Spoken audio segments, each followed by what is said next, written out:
नमस्ते। Global trade की दुनिया में एक बहुत ही सरप्राइजिंग डेवलपमेंट हुई है। एक ऐसा अनाउंसमेंट जिसने दुनिया भर के मार्केट्स को हिलाकर रख दिया है। और ये है वो बयान जिसने सबको चौंका दिया। मतलब सोचिए, अमेरिका के पूर्व राष्ट्रपति डोनाल्ड ट्रंप ने ट्रेड पॉलिसी को जमीन खरीदने से जोड़ दिया। समथिंग लाइक दिस, मतलब पहले कभी नहीं हुआ। तो चलिए जरा इसे डीकोड करते हैं। ये जो टैरिफ अल्टीमेटम है, इसका आखिर मतलब क्या है और कौन कौन सी यूरोपियन देश हैं जो इसके सीधे निशाने पर आ गए हैं। अब देखिए, इसकी टाइमलाइन भी बड़ी इंटरेस्टिंग है। प्लान बहुत सीधा सा है।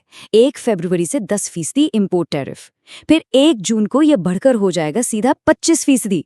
और ये चलेगा तब तक जब तक ग्रीनलैंड वाली शर्त पूरी नहीं हो जाती। तो टारगेट पर कौन कौन है? लिस्ट में है डेनमार्क, नॉर्वे, स्वीडन और साथ में फ्रांस, जर्मनी, नेदरलैंड्स, फिनलैंड और ब्रिटेन भी। और मजे की बात यह है कि इन देशों पर पहले से ही यूएस टैरिफ्स लगे हुए हैं।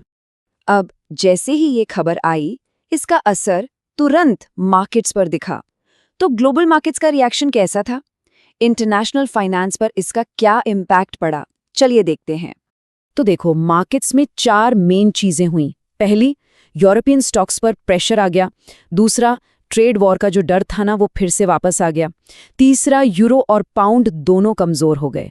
और ऐसे माहौल में इन्वेस्टर्स क्या करते हैं? वो सेफ हेवन्स ढूंढते हैं। मतलब गोल्ड और यूएस ट्रेजरीज जैसी जगहों पर पैसा लगाने लगते हैं। अब सवाल ये उठता है कि इस ग्लोबल ड्रामा का भारत पर क्या असर पड़ेगा। देखिए, आज की दुनिया में सारे मार्केट्स इंटरकनेक्टेड हैं। तो वहां कुछ होता है तो उसकी लहरें यहां तक भी पहुंचती हैं। ओके, तो भारत पर डायरेक्ट इम्पैक्ट शायद न हो, लेकिन कुछ चीजों पर नजर रखनी होगी। जैसे हमारी आईटी और फार्मा कंपनीज, जिनका यूरोप और यूएस से बड़ा कनेक्शन है, उन पर असर पड़ सकता है। एक्सपोर्टर्स को भी थोड़ा कॉशियस होना पड़ेगा, क्योंकि ग्लोबल डिमांड का कुछ पता नहीं। और हाँ, जब भी ग्लोबल रिस्क बढ़ता है तो फॉरेन इन्वेस्टमेंट बाहर जाने लगता है। ऐसे में इन्वेस्टर्स डिफेंसिव सेक्टर्स जैसे एफएमसीजी या बैंक्स की तरफ भागते हैं। तो ये सब सुनकर लग सकता है कि ये सिर्फ एक पॉलिटिकल हेडलाइन है ना? पर ऐसा नहीं है। ये पूरी ग्लोबल इकोनॉमी के लिए एक बहुत बड़ा सिग्नल है। समझते हैं क्यों? द बॉटम लाइन ये है कि इस एक इवेंट ने ग्लोबल ट्रेड रिस्क को फिर से डिस्कशन में ला दिया है। ये अमेरिका और यूरोप के बीच एक नए ट्रेड कॉन्फ्लिक्ट का इशारा हो सकता है, और इस पर भारत समेत पूरी दुनिया को बहुत करीब से नजर रखनी होगी। और आखिर में ये सब हमें एक बहुत बड़े सवाल पर लाकर खड़ा कर देता है।